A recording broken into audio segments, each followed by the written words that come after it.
I'm actually going to try this without the microphone so that I will project and can move around, but if I need to use the mic, I will certainly do so. My name is Dave South. I'm with the Washington State Department of Ecology, and I am the site manager for the Unocal Edmonds cleanup that is being performed by Unocal. Unocal is a wholly owned subsidiary of Chevron, and actually Chevron Environmental Management Company is overseeing and funding the cleanup. Can you hear me, Nancy?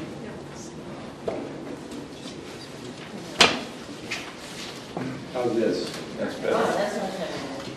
Okay. So we have, of course, some Chevron representatives here. We have folks from Washington State Ferries who have a purchase and sale agreement. We have some city folks here. We have folks here from our Shorelands and Environmental Assessment Program and our Water Quality Program. This comment period, of course, is on the cleanup, but I know that there's a lot of interest concerning the site, so we got some folks here that hopefully we can answer a wide range of questions. But the comments and the comments forms are really on cleanup, please. So I would also like to ask, are there any elected officials who would like to be introduced? Anybody else representing? Yes? Laura Pinso, Edmonds City Council. How are you? Are there anybody else representing organizations that would like to be introduced? Well, this is the ferry terminal. I'm not sure when this was taken, obviously before the dock came down. And the ships came in here with products. This was not an area that got crude. They would bring in refined products of various types, put it in these bulk tanks, and then pipe it down and load it into rail cars and trucks for distribution to the customers. And you all know where this is. It's right here. And the ferry dock, ferry terminal is here, and we're up in here somewhere. Just some historic photos. This is, I'm not sure when this was taken, but it shows, actually I think they used this in the Beacon in their article today, and they have a date on it. But I don't have a date. But you can see the tracks and the bulk tanks. They had an asphalt plant in the 50s. That's what happens when an asphalt tank boils over. And you can get an idea when this was before from the, I'm not sure what year car that would be, but it kind of looks like the 40s to me. So that might have been, well, there's the asphalt tank in the background. And here is the facility in the late 90s, and I bring this in just to, because we use some terms. The upper yard is where the bulk tanks were and where the Point Edwards condominiums are now. This is the lower yard where they did the loading of the products. Both had contamination. Edmonds Marsh, of course, which Unocal donated to the city in 2001. Here's Marina Beach Park. Oh, sorry, that was 1980. Oh, 1980, you donated, no, the fish hatchery. No, Edmonds Marsh was 1980. Yeah. And the city of Edmonds purchased the Marina Beach Park area and the dock at some point. 2001. 2001. So, and then the fish hatchery is up here. And is it the city now? Yeah, so the city has a fish hatchery. This Willow Creek comes down in here and drains an area up here, comes down around Detention Basin 1, and then goes to this tidal basin. And then I think it comes down Admiral Way before draining to the Sound. Not shown on here is the storm drain that we're going to clean up around that drains State Route 104. And it comes down and crosses the yard and goes, it doesn't go to the tidal basin, it goes under it and out to the Sound. We'll have some maps of that later. It's a large drain. It varies from 48 inches to 72 inches across the site. It's a corrugated, coated pipe, and the ferry system, not the ferry, DOT sent a diver up there to inspect it, correct? Mm-hmm. And it's in pretty good shape. Right. Yeah. So over the years, this has been going for a long time. There have been a lot of people working together to keep an eye on this site, and that's some of it. So what happened in the upper yard? I'm going to talk a little bit about what's been done to date, and then what we're going to do. When I say we're going to do, what Unocal is going to do, what Chevron Environmental Management is going to do under ecology oversight coming up. But here's the cleanup of the upper yard. The tanks were there, and to take them down, you just cut them up with a big pair of shears, and it looks something like this.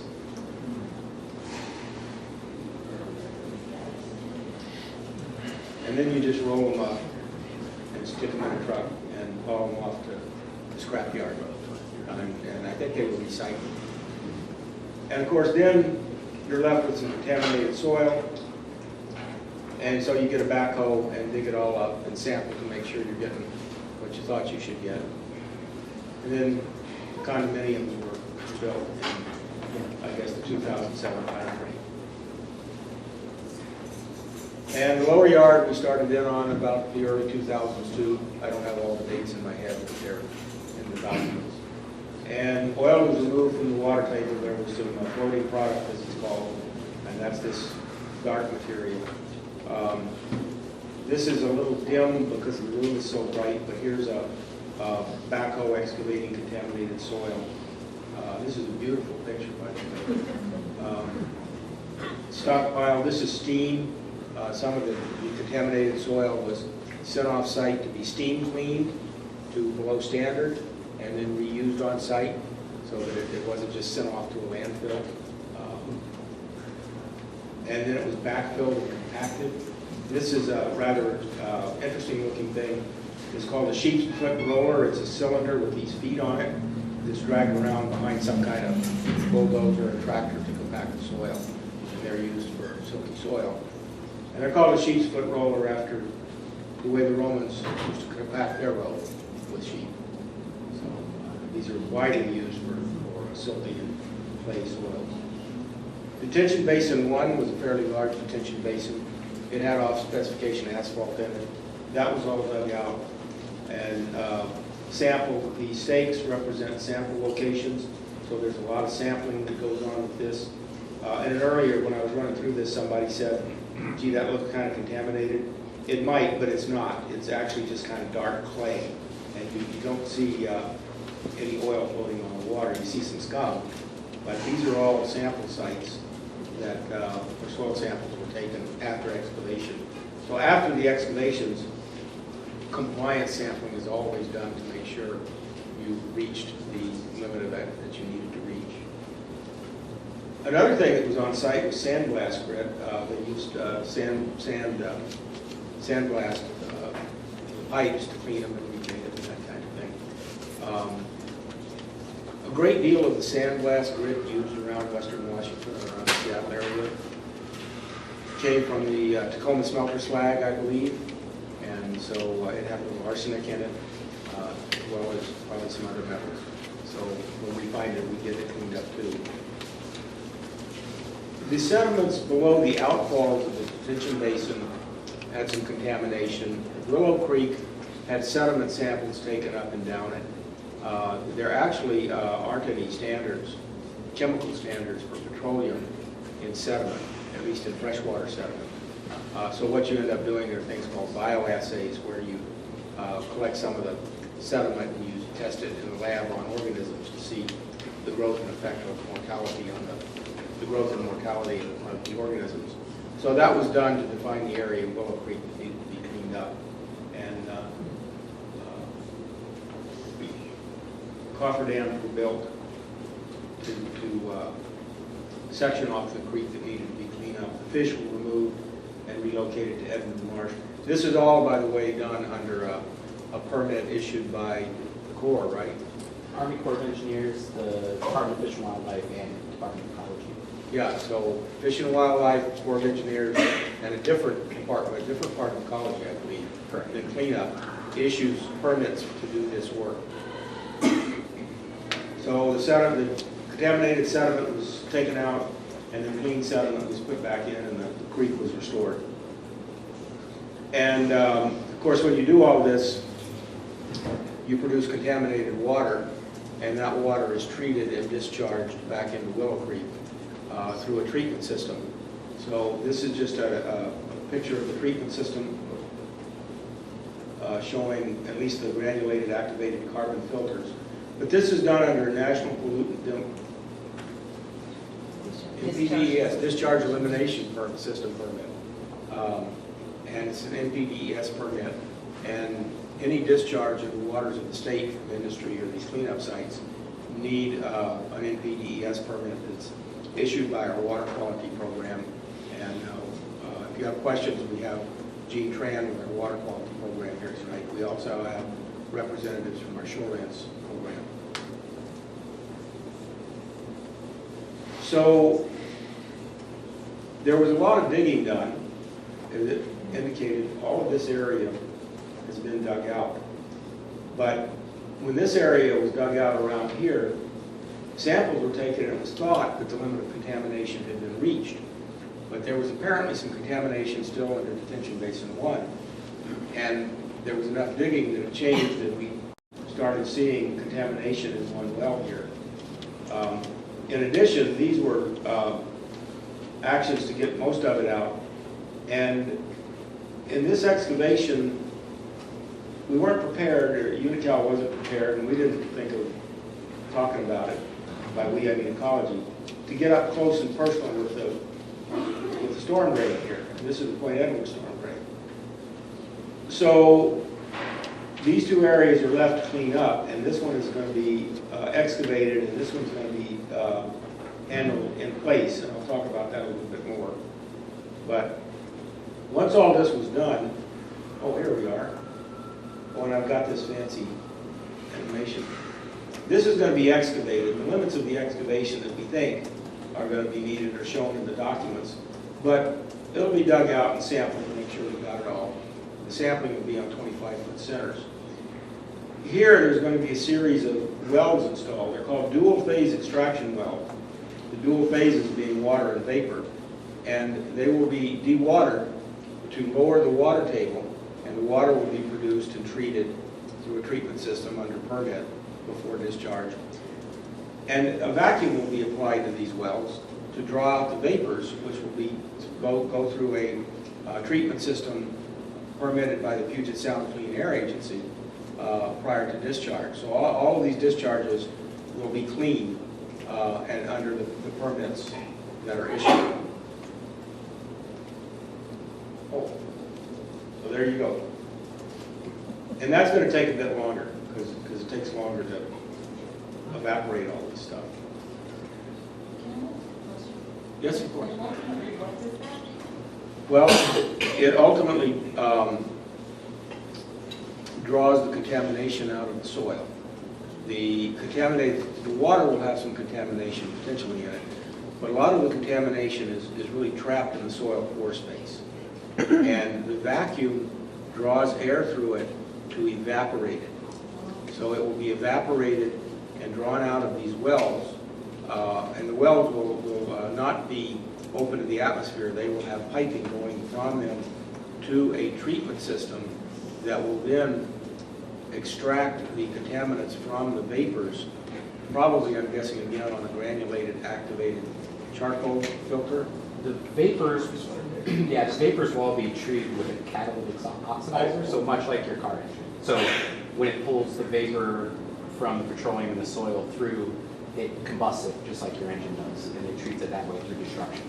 So what Scott was said, who's a consultant for Chevron, is it will go through a catalytic oxidizer and burn the stuff and convert it into whatever it converts to, probably carbon dioxide.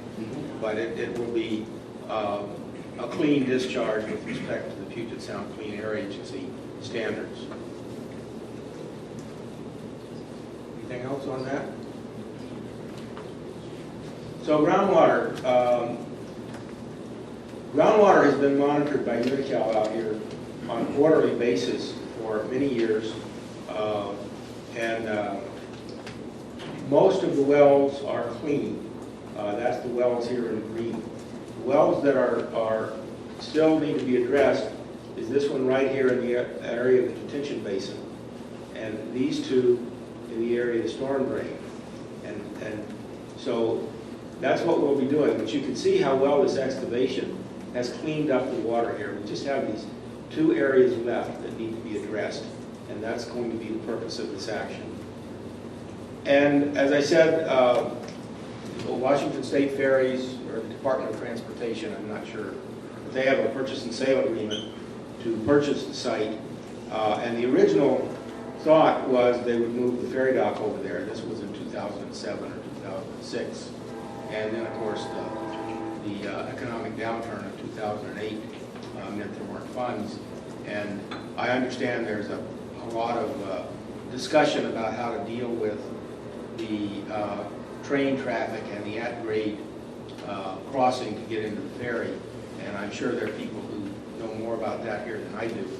Our role as toxics cleanup is we are cleaning this site up to return it to uses suitable for its zoning of hillside multi-purpose 2. Did I get the zoning right?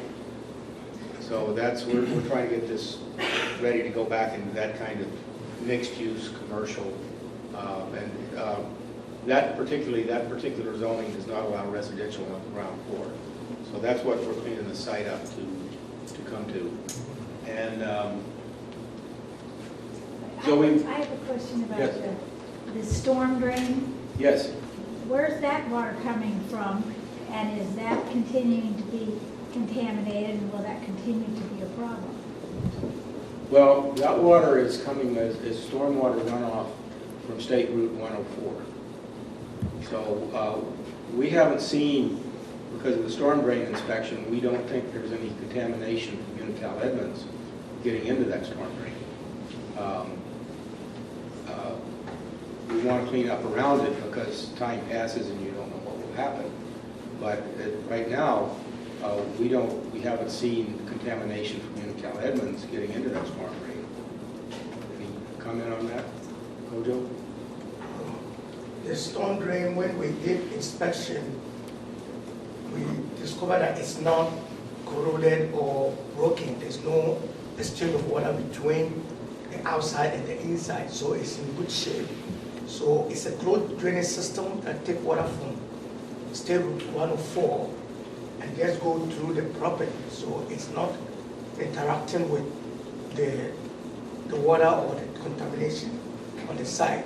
However, we want to be able to clean it up around it so that in the future, if we decide to build, when we build a ferry terminal and we have to remove soil, we don't encounter any contamination that we had to deal with at that time.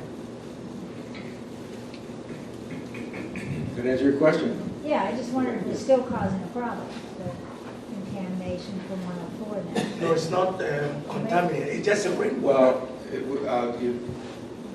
the stormwater runoff from city streets we're not addressing that here, but certainly stormwater runoff, what's called non-point solution from non-point sources is a huge problem in the urban areas. It's a huge problem in the sound. Pardon? It's a huge problem in the Yes, sound. it is a huge problem in the sound. And our water quality program is working on how to address this very large problem. It's a much larger problem than I'm dealing with at this site.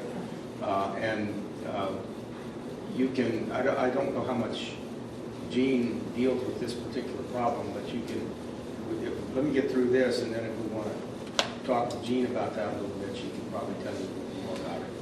And Nancy, you're going to have microphones to give to people, so anyway, this is all available, the Interim Action Work Plan and the State Environmental Policy Act checklist, and a determination of non-significance, which says there aren't significant environmental impacts. All that means is what's being done here does not rise to the level of requiring an environmental impact statement. But there's a whole checklist, and it has measures such as, for example, concern is always, what about track out of contamination? Well, there'll be wheel washes and ways to prevent that. The main, you'll see a big construction project, and again, there'll be a lot of backup horns because they're very important to the safety. But these are available for you to look at. They are technical documents. I always suggest, if you do want to look at them, get the work plan and go directly to the figures, page through that. Yes, sir. When do they think they'll start that work? June 2016, and there's a timeline on the back, but the construction is anticipated to start in June 2016, and right now, I would say the primary critical path items are probably getting the NPDES permit, which is on track, and that's coming along, but not in time to do excavation during the construction season. But beyond that, because of the work adjacent to the creek, the work will not be done in the creek, but it will be done adjacent to it. And because of that, to make sure the creek is protected, it will again have temporary dams called coffer dams placed on each end of the work area. The fish will be removed, and then water will be piped between them so that if anything does happen, it won't impact the creek. And that requires a permit from the Corps, from the Washington State Department of Fish and Wildlife, and from one of our departments that I should know but don't. So that permit also is going to take, I think, until about January. Correct. And then there's a little bit of engineering design work that has to be done. So that's all. And then Chevron, I assume, will put this out to bid. I don't know how Chevron's contracting process works, but they'll have some internal process they have to go through to get a contractor, because every company does. Am I right? Oh, yeah. Yes, we have a process. Chevron has process, yeah. So what is forced this cleanup? Is it something that is a timeline that had to be done by a certain amount of time, or? We've just been working to get it cleaned up, and we want to do it with a sense of urgency, but a lot of this does take a very long time. And the timing of this is probably more, the earlier interim action, then we monitored the groundwater. And we were going to monitor it for 3 years to see if it cleaned up. Well, after 3 years, it wasn't quite clean, but it really didn't rise to the level of rushing out there and trying to do something because it was still very diffuse. So we waited a bit, and as you see, it did clean up, except in these areas. And so as that progressed and we reviewed the cleanup, we said there are these 2 areas left and they need to be cleaned up. And that's what has driven the timeline. Yes? So will there be another 3-year period of follow-up monitoring once these are completed?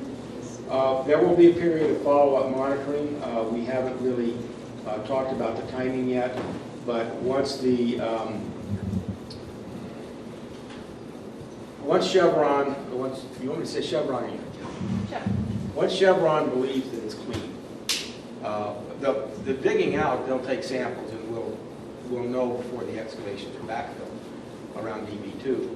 But once Chevron thinks the dual phase extraction system has done its job, they'll shut off the system and we will let the groundwater recover so that it's not under the influence of the system. And then samples will be taken to see if the groundwater is cleaned up. And there'll be some soil samples taken to see if the soil is clean. And if it is, and we'll probably do this for some period of time, and that we've got to work out partly by seeing how the system operates. If it is not, then we'll have to make a decision of whether we can simply operate the system a little bit longer, or whether it would be prudent to go in and put the wells at a denser spacing. And so that's probably the basic process that will happen. And who does the sampling? Chevron does the sampling under our oversight. So, But you're not looking at it independently then? So you're letting them do their own sampling at their own site? They collect the samples, they send them off to a lab that's accredited, and they provide us the data, which is given to us by professional hydrogeologists and professional engineers under their professional seal and that kind of thing. And the laboratories are all accredited laboratories. So, but yes, the cleanup is basically paid for by the people who are responsible for the cleanup, in this case Chevron. So they do the sampling. If we think that we need to, we can go in and take split samples and submit them to our own laboratory. We have a joint laboratory with the EPA at Manchester over on Kitsap Peninsula. But this is all done by environmental professionals, and I have never, even when I've worked with difficult companies, had any reason to doubt the quality of the data I was getting. It's all done under very stringent plans, and both the laboratories and the consultants and the companies have reputations to maintain. So I don't have any worries. And David, also during, so I work for Arcadis, we're an environmental consultant that is overseeing this project, and we have a lot of oversight too. So Washington State Department of Transportation has a consultant that comes out and observes us when we do sampling, and this entire project until, actually unfortunately till recently, has been overseen by a community action group, the Edmonds Citizens Awareness Committee, and Dwayne Usatello would come out himself and sit with us and watch us sample to make sure that, to confirm that we weren't, it does seem strange when Chevron's doing the sampling of their own remediation work, but as David said, it is our professional integrity. And we also have a lot of oversight, not only from Ecology, but especially with this project. The Edmonds Citizens Awareness Committee has been involved with every aspect of the reporting, the sampling. They have their own consultant that provided comments on reports, provides comments on our sampling. So there's quite a bit of oversight that gets done on all the environmental work we do. And that's going to continue? Unfortunately, the Edmonds Citizens Awareness Committee, or ECAC, has disbanded. They did all of their work under grants, and Dwayne Usatello, who was running the organization, has retired. He moved up to Bellingham with his family. So they're not going to continue, but they hired another consultant, Pony Ellingson. He's from the Pacific Groundwater Group. He's an independent consultant, and he's probably still going to review our documents, and then Landau, who's the consultant for WashDOT, still will review all of our reports and our data, and then Ecology will review all of our sampling and data. And you're welcome to do it too, because it's all public information.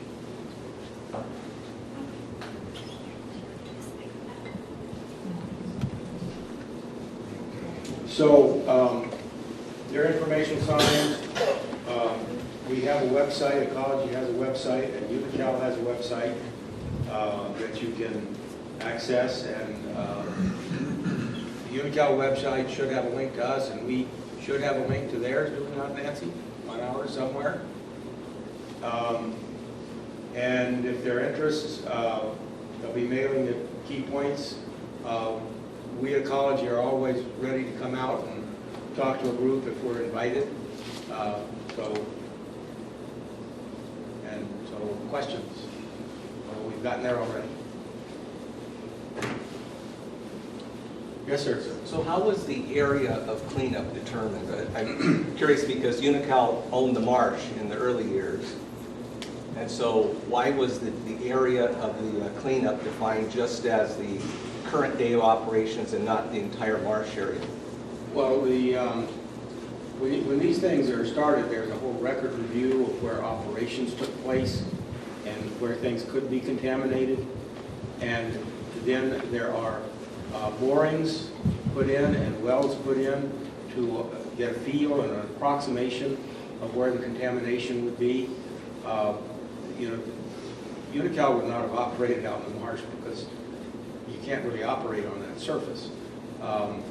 And we looked at the creek as the area that if we were seeing stuff migrating toward the marsh, it would show up in the creek. So there was a lot of work done to define the area that should be looked at. And so that area is looked at, and the limits of the contamination are approximately defined so that you can tell sufficiently to select cleanup action and estimate what you should do. And then once the cleanup action is underway, as I say, once excavations are done, there is additional sampling done to see that you've reached the edge of contamination. And it is not unusual when you start cleaning up to clean up more than you had estimated. And I think the upper yard had a lot more soil excavated than, how much was it, Scott? Yeah, so the original plan for the upper yard, in this, to go back to what David was saying, you use soil borings to really show where your limits of contamination are. And the original estimate for the upper yard was something like 10,000 tons of soil, and we ended up pulling off 125,000 tons of soil. So, that sort of just goes to show that obviously it seems bad because there's a lot of contamination, but it really shows the scrutiny that we take to make sure that we follow it and chase it through confirmation soil sampling. So even though we do borings, we don't just use those borings to say, all right, we're just going to dig to where these borings said they're clean. Once we start digging, we have to take confirmation soil samples as we dig. And if they are still impacted, then we just keep digging and keep digging and keep digging until it cleans up. So have any soil samples been taken in the marsh to confirm there aren't contaminants there? There, as David said, the farthest we've gone there is through the Willow Creek, and if that area, Willow Creek, is on the Marsh side, is not really a creek. It's really just an extension of Edmonds Marsh. And the only contamination we saw at all was on sort of the railroad side of the marsh. And we also have a series of 6 monitoring wells that are right along the perimeter of that side of the site that have always been clean. Soil samples on the Chevron side of the property are clean, and then in the creek were also clean.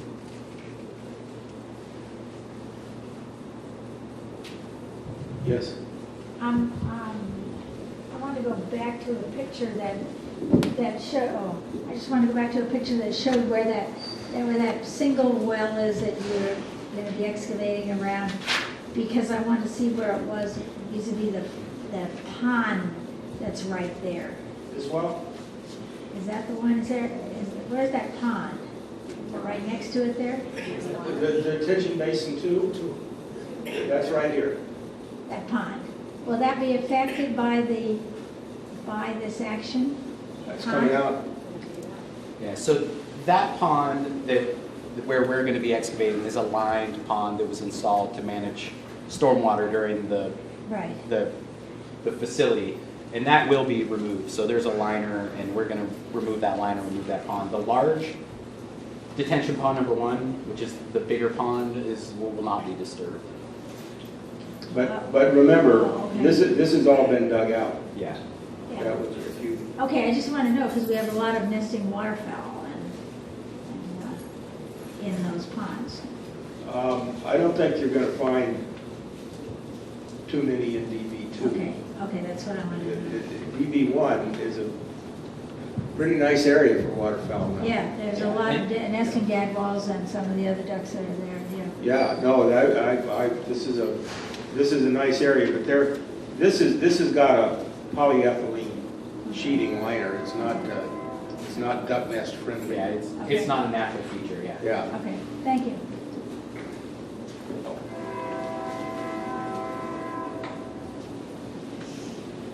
Other questions? Yes. I was just wondering about the marsh area. Originally, that was for salmon. A long time ago, salmon came through there. And now, I was just wondering whether this push to clean up is because of, I heard there was going to be another salmon run built through there. Why? Because we have a hatchery. I'm just not sure about that. Do you guys know anything about that? Well, do you know more about that than me, Scott? I don't know that I know more about it. The cleanup itself is not being driven by salmon. The cleanup is... Or that they want to put that through? It's not being... No, the cleanup's not driven by that at all. The cleanup's driven by there's contamination there, and the law requires it to clean out. Right. So there are proposals to daylight Willow Creek, and I guess get the salmon run back that was there. I don't know too much about fish. The hatchery, fish, and we have Walt Thompson who runs the hatchery, correct? And they're actually trucked somewhere. We do not release fish on site. No. To the Willow Creek. I have never done that. I think what you might be referring to is the Marina Park plan. And you can go online and look at all of that, and it talks about the salmon and the rerouting and the new design and ferry terminal and everything. Will the hatchery still stay, or? Will the hatchery stay? Yeah, You don't know. I think so. Anybody wants to run, it's fine. Are you gonna retire? Yes. Just wondering if there's any opportunities or any projects in the wind, both either at the port or with the city, that could potentially benefit from the contractors that are going to be working out here on the cleanup. Whether there's any synergy and potential generosity with Chevron and helping some of the other projects we have going on. I don't know what's going on that might be affected all by the city or by the port, but hopefully parties are talking about how all this can be a win-win-win. Well, I'm sure that's considering synergy between contractors with Chevron and what the city might be doing is an attractive idea, but I suspect we'll find that the projects are sufficiently different, that the schedules are sufficiently different, that would be very difficult to coordinate, would be my guess. Others?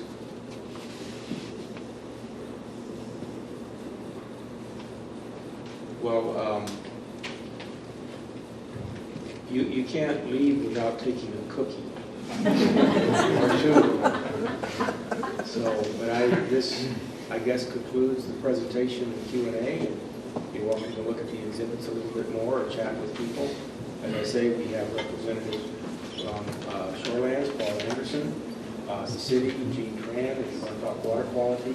Dave Bader is with Shorelands. We have the Chevron folks here and the ferry system, and I'm here too. I'm sorry? What's on the ferry? Right there. Okay. Thank you. Thank you very